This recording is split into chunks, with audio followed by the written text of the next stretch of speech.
দলৰ উদ্যোগত যিটো গণসমাৱেশ খুব ভাল হৈছে, ছাকচেছফুল। আৰু সেই গণসমাৱেশৰ পৰা আমি ক'ব পাৰোঁ যে BPF দলে এইবাৰ কোকৰাঝাৰ লোকসভা জিকাটো 100%।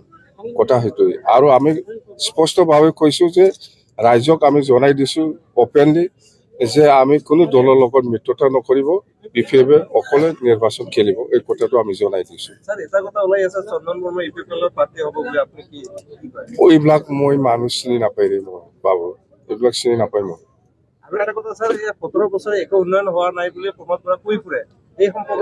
ইয়াৰ উত্তৰটো মই নিদিম। ইয়াৰ উত্তৰ ৰাইজে দি আছে, ৰাইজে দিব, পাব্লিকে দিব।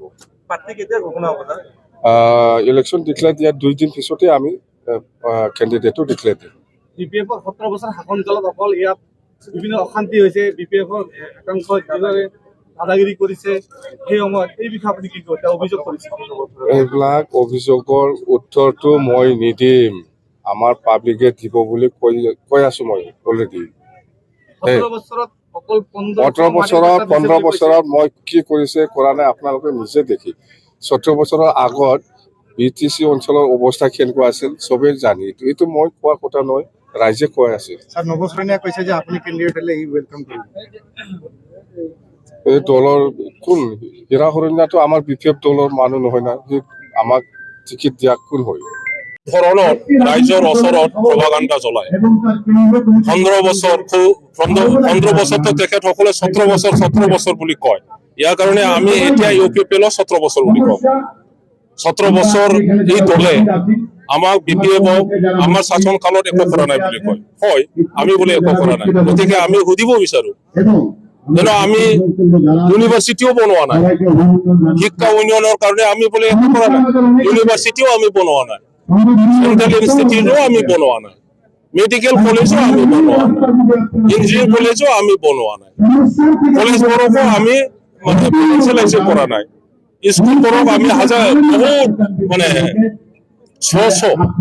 LP স্কুল, ME স্কুল, হাই স্কুলক আমি ফাইনেন্সিয়েলাইজ কৰা নাই আমাৰ দিনত। সেইটো কথা কয়, আমি ভয় কৰা নাই। কৃষকসকলৰ কাৰণে যি 270 আমি ইৰিগেশ্যন বনালো আৰু এতিয়া কৃষকসকলে পানীৰ যোগান পাই আছে, সেইটো আমি কৰা নাই। এইবোৰ যদি কৰা নাই, কোনে কৰিছে? ৰাস্তা ইমান BTC কি অৱস্থা আছে? BTC গঠন হোৱাৰ আগত এই গোসাইগাঁৱত 1 কিলোমিটাৰ পিচ ৰাস্তা আছিল নেকি? আজি গোসাইগাঁৱৰ গাঁৱে ভূঞে গাড়ী তেখেতসকলে কেনেকে চলাই আছে কোনটো ৰাস্তাতে? আমি গৈ বনোৱা নাই। আমাক উত্তৰ দিয়ক যে স্কুল কলেজ নতুন এই UPPL চৰকাৰে 3.5 বছৰ শাসন কালত এটা যদি বনাইছে ৰাজ্যত আৰু হস্পিটাল এটা যদি বনাইছে তেখেতসকলে কওক, নতুন ৰাস্তা যদি বনাইছে কওক, কৃষকৰ কাৰণে ইৰিগেশ্যন এটা যদি বনাইছে তেখেতসকলে ৰাজ্যক জনাই দিয়ক। গ্ৰাম অঞ্চলত বা ক'ৰবাত ব্যৱসায়ীসকলৰ কাৰণে বস্তু বাহিনী বেচা কিনাৰ কাৰণে যদি এটা বজাৰ বনাইছে তেখেতসকলে কৈ দিব। মই দীৰ্ঘদিন প্ৰায় 24 বছৰ কাল জাতীয় সংগঠন আমচুৰ লগত মই জড়িত হৈ আছিলোঁ। ওতঃপ্ৰোতভাৱে মই জাতিৰ হকে কাম কৰিছিলোঁ। কিমান দূৰ কৰিব পাৰিছোঁ, কিমান দূৰ কৰিব পৰা নাই, হয়তো ৰাইজে জানে বা ওপৰৱালাই জানে, তেখেতে গম পাব।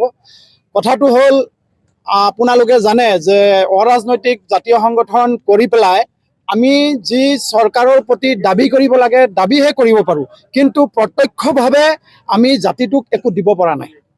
গতিকে জাতিটোক আমি ৰাজনৈতিকভাৱে অলপ সঁহাৰি দিয়াৰ চিন্তাধাৰা কৰিয়েই আজি মই এই ৰাজনৈতিক দলটোত আহিছোঁ। আৰু এই ৰাজনৈতিক দলটোত অহাৰ মূল কাৰণটো হ'ল, আমি ইমান দিনে প্ৰত্যক্ষ কৰিছোঁ আৰু যেতিয়া নতুনকৈ প্ৰমোদ বড়ো চৰকাৰ UPPLৰ চৰকাৰ আহিল, আমি ভাবিছিলোঁ যে আমাৰ জাতিটো হয়তো অলপ ডেভেলপ হ'ব, বিভিন্ন ফালেদি হয়তো ডেভেলপ হ'ব, উন্নয়ন সাধন কৰিব। কিন্তু সেইখিনি ইমান দিনে প্ৰায় 4 বছৰ কাল উকলি গ'ল। ইমান দিনে আমি দেখিলোঁ যে নহয়, তেনেকুৱা ধৰণৰ কোনো চিন্তাধাৰা এই চৰকাৰখনে আমাৰ জাতিটোৰ কাৰণে কৰা নাই। গতিকে আজি যি দল BPF, আপোনালোকে জানে যে BTCৰ জন্মদাতা মাননীয় হাগ্ৰামা মহিলাৰী দেৱ, তেখেতৰ নেতৃত্বত যিখিনি ইয়াত উন্নয়ন হৈছিল, তাৰ পিছত কিন্তু উন্নয়ন একদম ফুলিষ্ট হৈ গৈছে। গতিকে সেই চিন্তাধাৰাটো কৰি যিটো দলে আজি বিভিন্ন জাতি জনগোষ্ঠী, বিভিন্ন ধৰ্মাৱলম্বী মানুহৰ লগত সেকুলাৰিজিম এটা ছিষ্টেম মানি আছে, সেকুলাৰিজিম ছিষ্টেমৰ লগত জড়িত হৈ আছে।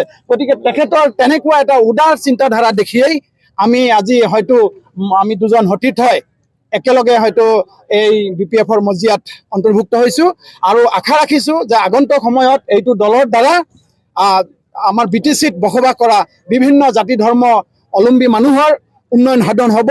শিক্ষাৰ ক্ষেত্ৰতে হওক, মাটি পট্টাৰ ক্ষেত্ৰতে হওক, বিভিন্ন চাইডেদি অৰ্থনৈতিক ক্ষেত্ৰতে হওক উন্নয়ন সাধন হ'ব বুলি আমি আশাবাদী। নিজকে সজাই তুলিবলৈ প্ৰয়োজন এযোৰ প্ৰিয় সাজপাৰৰ।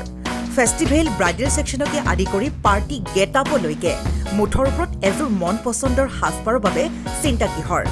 সাজপাৰৰ লগতে উপলব্ধ গহনাও। তাতোকৈ ভাল খবৰ, লেডিজৰ লগতে জেন্টছ আৰু কিডছৰ ছেকশ্যনো উপলব্ধ।